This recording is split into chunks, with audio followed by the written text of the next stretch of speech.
नमस्कार, मैं हूं दीपशिखा और आप देख रहे हैं जनता टीवी। रुक करेंगे सुपरफास्ट खबरों का।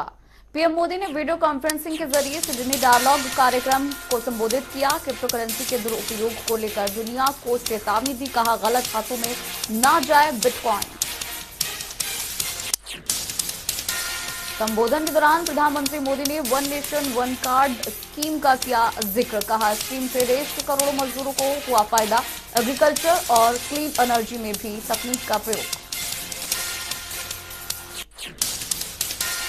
पीएम ने डिजिटल युग में बदलाव के बड़े दौर से गुजरने की बात कही। चुनौती को अवसर के रूप में लेकर बढ़ने का मंत्र दिया। तकनीक और डेटा को बताया मजबूत हथियार।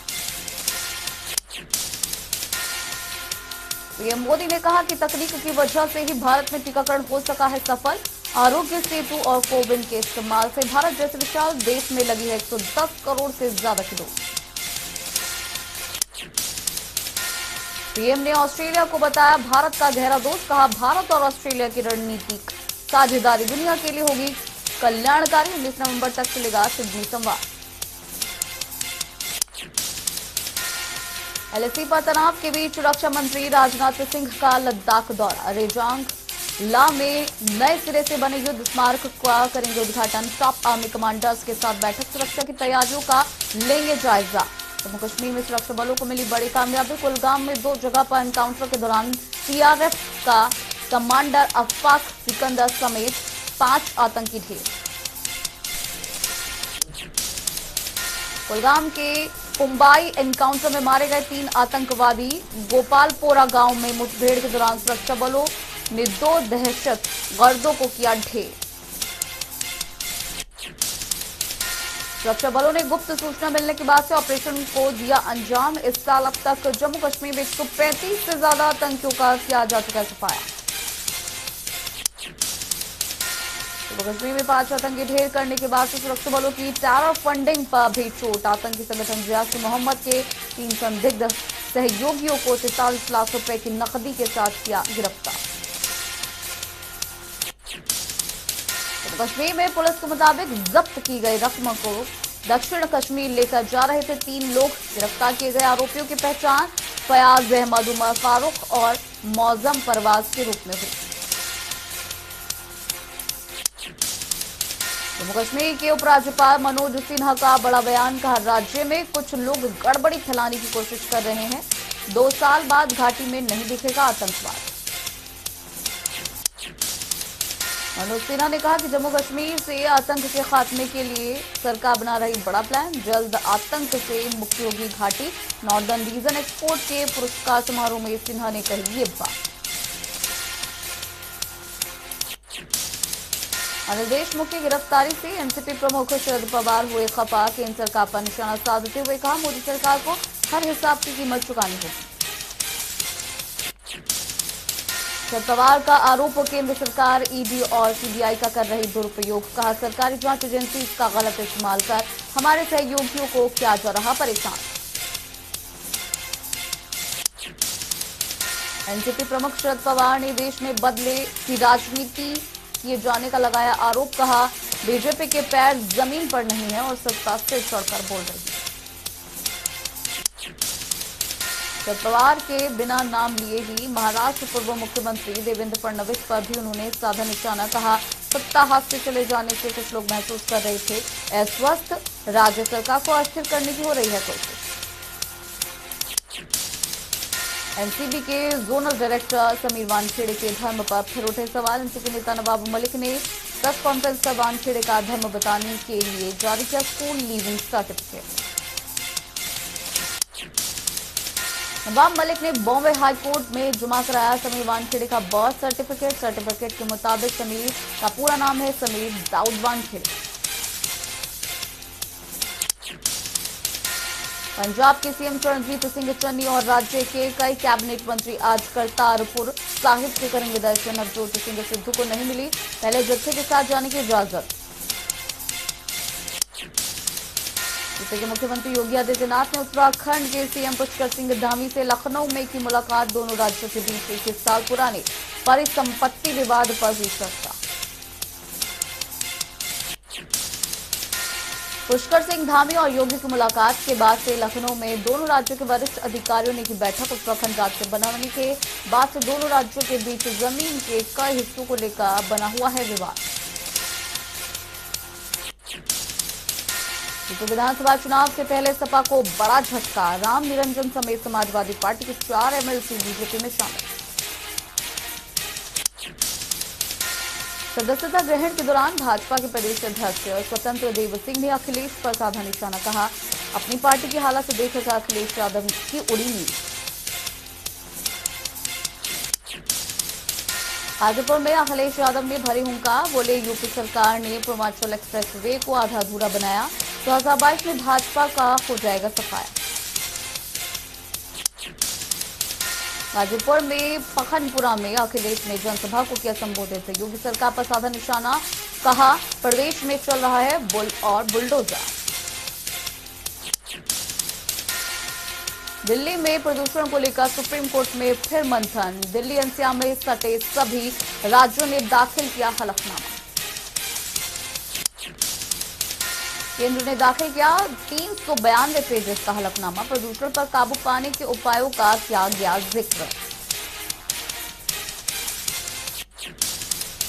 प्रदूषण पर सुप्रीम कोर्ट की सुनवाई, केंद्र सरकार ने वर्क फ्रॉम होम से किया इंकार, कारपूलिंग की दी सलाह।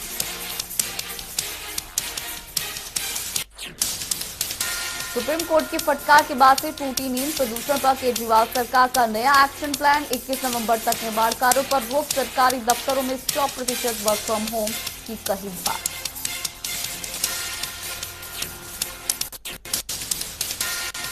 विश्व में जारी है कोरोना का कहर, अब तक 25 करोड़ 55 लाख से ज्यादा केस आए सामने, 23 करोड़ से ज्यादा मरीज की कबा, मौत का आंकड़ा 51 लाख के पार। देश में 24 घंटे में 10,000 से ज्यादा नए केस आए सामने, 12,000 से ज्यादा मरीज ठीक, एक दिन में 301 लोगों ने तोड़ा दम। भारत में कोरोना के केस कुल 3 करोड़ 44 लाख से ज्यादा, करीब 3 करोड़ 38 लाख से ज्यादा मरीज ठीक, कुल मौत का आंकड़ा 4,64,000 के पार। राजधानी दिल्ली में कोरोना के 44 नए मामले दर्ज, कुल मामले 14,40,000 के पार, एक्टिव केस 350 के पार। महाराष्ट्र में कोरोना के 886 नए मामले, कुल संक्रमितों की संख्या 66 लाख के पार, 15,000 से ज्यादा केस एक्टिव। उत्तर प्रदेश में कोरोना के 8 नए मामले, कुल संक्रमण का आंकड़ा 17,10,000 के पार, एक्टिव केस की संख्या 90 से ज्यादा। पश्चिम बंगाल में आए कोरोना के 800 से ज्यादा नए मामले, कुल मामले 16 लाख के पार, 15,78,000 से ज्यादा मरीज ठीक। बिहार में 24 घंटे के अंदर कोरोना के 4 नए केस, कुल मामले 7 लाख के पार, 27 केस एक्टिव। हरियाणा में 15 नए कोरोना के केस, कुल आंकड़ा 7,71,000 के पार, 7 लाख से ज्यादा मरीज रिकवर, 150 केस एक्टिव। हिमाचल में 24 घंटे में 129 मामले दर्ज, कुल संक्रमितों की संख्या 2,26,000 के पार, मौत का आंकड़ा 3,800 से ज्यादा।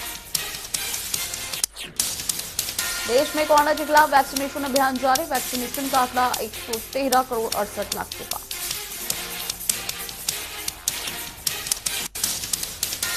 एक्ट्रेस कंगना रनौत के बयानों पर महाराष्ट्र सरकार में मंत्री और कांग्रेस नेता विजय नामदेव का विवादित बयान, कहा महात्मा गांधी पर टिप्पणी करने के लायक नहीं, मिथ्या। कांग्रेस नेता विजय नामदेव ने कंगना पर निशाना साधते हुए कहा, कंगना की महात्मा गांधी पर की गई हैं टिप्पणियां सूरज पर थूकने के समान। कंगना ने हाल ही में दिया था महात्मा गांधी पर विवादित बयान। पाकिस्तान ने एक बार फिर से संयुक्त राष्ट्र सुरक्षा परिषद में उठाया कश्मीर का मुद्दा, भारत ने पाक को दिया करारा जवाब। संयुक्त राष्ट्र में भारत के स्थायी मिशन की काउंसलर काजल भट्ट ने कहा, कश्मीर और लद्दाख भारत का अभिन्न अंग। गुजरात एटीएस को फिर मिली बड़ी कामयाबी। द्वारका में एक घर से बरामद की गई 24 किलो ड्रग्स, करीब 120 करोड़ रुपए बताई गई ड्रग्स की कीमत। गुजरात एटीएस ने ड्रग्स के साथ में 3 लोगों को किया गिरफ्तार। तीनों आरोपियों से पूछताछ जारी।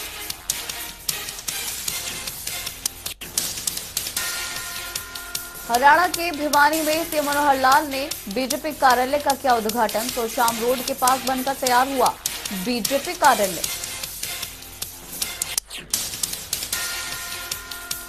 गृह मंत्री अनिल विज ने की बैठक। अधिकारियों और निर्माण कंपनीज को दी चेतावनी। बोले लापरवाही बरतने पर होगी सख्त कार्रवाई।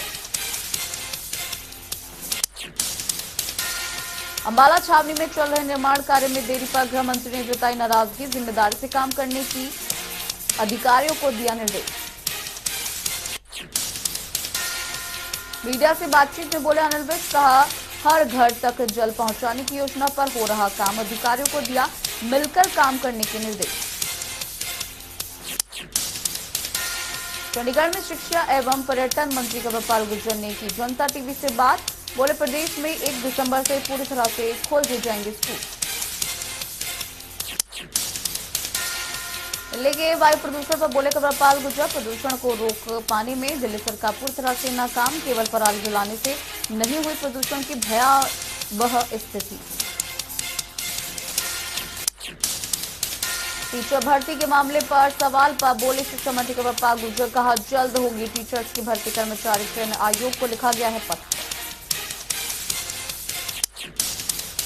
सोनीपत में आयोजित कीर्तन कार्यक्रम में जिलाध्यक्ष ललित पवार ने की शिरकत। बोले गुरु नानक देव जी के विचारों को अपनाकर बेहतर किया जा सकता है जीवन। कार्यक्रम के दौरान बोले ललित पवार, कहा गुरु नानक देव को करता हूं नमन। उनके विचार में चार धर्म और देश के रास्ते पर चलते रहने का देते रहेंगे शक्ति।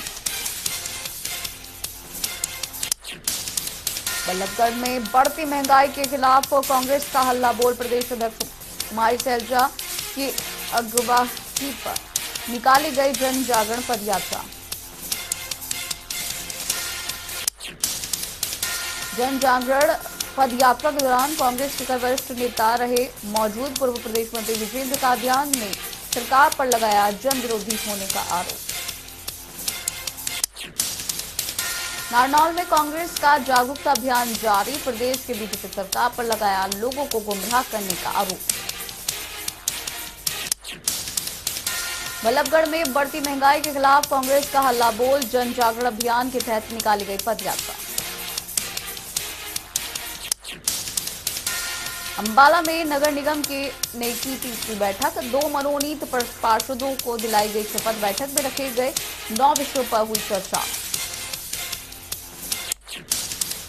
सोनीपत में पूर्व वाइस चेयरमैन ललित बत्रा ने की प्रेस कॉन्फ्रेंस। सोनीपत में अपा विकास कार्यों को लेकर लगाए भेदभाव के आरोप। बढ़ते प्रदूषण को देखते हुए पराली जलाने पर हरियाणा सरकार हुई सख्त। बहादुरगढ़ में 45 किसानों पर लगाया गया 1 लाख से ज्यादा का जुर्माना। इंद्री के शहीद उधम सिंह राजकीय महाविश्वविद्यालय में हुआ वार्षिक खेलकूद प्रतियोगिता का आयोजन। डॉक्टर सतीश भारद्वाज ने बतौर मुख्य अतिथि की शिरकत। फरीदाबाद में एनएसवी तकनीक द्वारा नसबंदी पखवाड़े की शुरुआत। नसबंदी कराने पर 2000 रुपए का इनाम। पलवल में सड़कों पर अतिक्रमण को लेकर प्रशासन सख्त। अधिकारियों ने जीटी रोड पर की अतिक्रमण हटाओ अभियान की शुरुआत। अभियान के तहत दुकान के आगे रखे सामान को नगर परिषद ने किया जब्त। दादरी में मंडी से बाहर खरीद फरोख्त को लेकर आढ़ती नाराज। प्रशासन के खिलाफ की नारेबाजी। पलवल में फर्जी दस्तावेजों से बुढ़ापा पेंशन बनवाने का मामला आया सामने। जिला समाज कल्याण विभाग के कर्मचारियों अधिकारियों के साथ 10 लोगों के खिलाफ मामला दर्ज। फर्जी वोटर कार्ड के जरिए बनवाई गई थी बुढ़ापा पेंशन की एम्प्लॉइंग को मिली थी मामले की जानकारी। आरोपियों की गिरफ्तारी में जुटे पुलिस। साबर सिटी में स्मॉग से निपटने की तैयारी शुरू। बीते 5 दिन में सबसे ज्यादा जहरीली हुई गुरुग्राम की हवा। पोल्यूशन के चलते लोगों को सांस लेने में हो रही परेशानी, आंखों में जलन से लोगों का जीना मुहाल।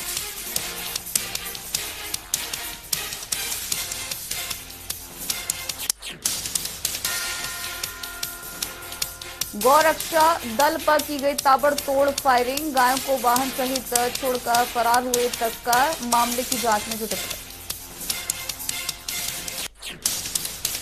राशन वितरण प्रणाली ऑनलाइन होने के बाद भी हो रही धांधली, सरकार की तरफ से कम राशन मिलने का हवाला देते हैं डिपो होल्डर। सोनीपत में डिपो होल्डर पर गरीबों के हक में डाका डालने का आरोप, लोगों ने लगाया 5 किलो कम गेहूं देने का आरोप। कारावली में डीएपी खाद की किल्लत बरकरार, डीएपी खाद नहीं मिलने से नाराज किसानों ने सरकार के खिलाफ जमकर की नारेबाजी। लोहेड़ी में मंदिर से चोरी करने वाले 5 आरोपियों को पुलिस ने किया गिरफ्तार, पूछताछ में आरोपियों ने कबूली चोरी की घटनाओं की बात। पानीपत में हरिनगर के मिल फैक्ट्री में अचानक आग लगने से मचा हड़कंप, कर्मचारियों ने भागकर मुश्किल से बचाई जान। आग लगने के बाद से फैक्ट्री मालिक और दमकल विभाग को दी गई जानकारी, कड़ी मशक्कत के बाद से पाया आग पर काबू। तस्करों के खिलाफ एक्शन मोड में पुलिस, एंटी नार्कोटिक्स सेल की टीम ने अंबाला से एक तस्कर को किया गिरफ्तार।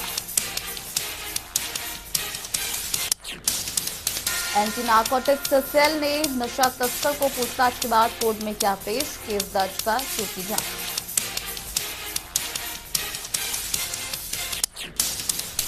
पानीपत में भ्रूण हत्या का मामला आया सामने, विकासनगर में एनएफएल के पीछे मिला नवजात शिशु का शव, जानकारी के मुताबिक 9 महीने का था शिशु। सूचना मिलने पर मौके पर पहुंची पुलिस, मोर्चरी में रखवाया नवजात का शव, आरोपियों की तलाश। फरीदाबाद में हुआ हादसा, सेक्टर 6 के पास भूपेंद्र स्टील कंपनी में सिलेंडर फटने से एक की मौत, 4 घायल।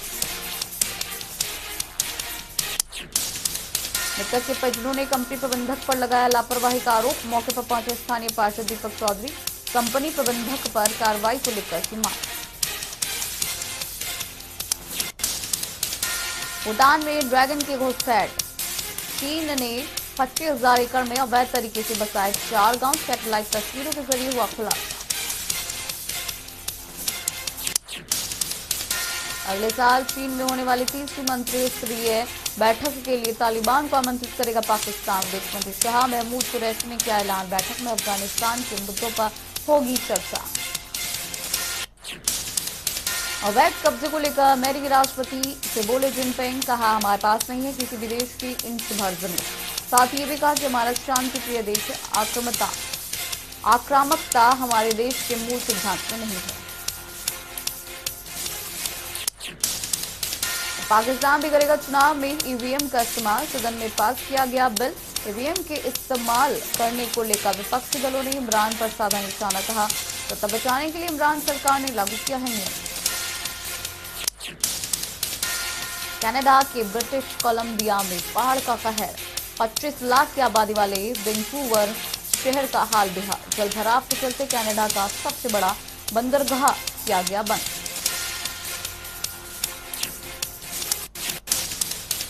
जयपुर में खेले गए पहले T20 मैच में टीम इंडिया ने दर्ज की जीत, न्यूजीलैंड को 5 विकेट से दी मात, टीम की तरफ से सूर्य कुमार यादव ने खेली 62 रन की शानदार पारी। कप्तान रोहित शर्मा ने भारतीय टीम की जीत के बाद दी प्रतिक्रिया, बोले हमारी टीम के लिए वापसी करना था जरूरी, जीत से बढ़ेगा खिलाड़ियों का मनोबल। अंडर 19 वर्ल्ड कप को लेकर टीम इंडिया का शेड्यूल जारी, साउथ अफ्रीका के साथ खेलेगी अपना पहला मैच। ऑस्ट्रेलिया के बिग बैग लीग में स्मृति मानधना का शानदार प्रदर्शन, 150 से ज्यादा के स्ट्राइक रेट से जुड़े रन, महज 57 गेंद में पूरा किया शतक। आईसीसी का बड़ा फैसला, वनडे सुपर लीग को किया खत्म, भारत में 2023 वर्ल्ड कप के बाद नहीं होगा आयोजन।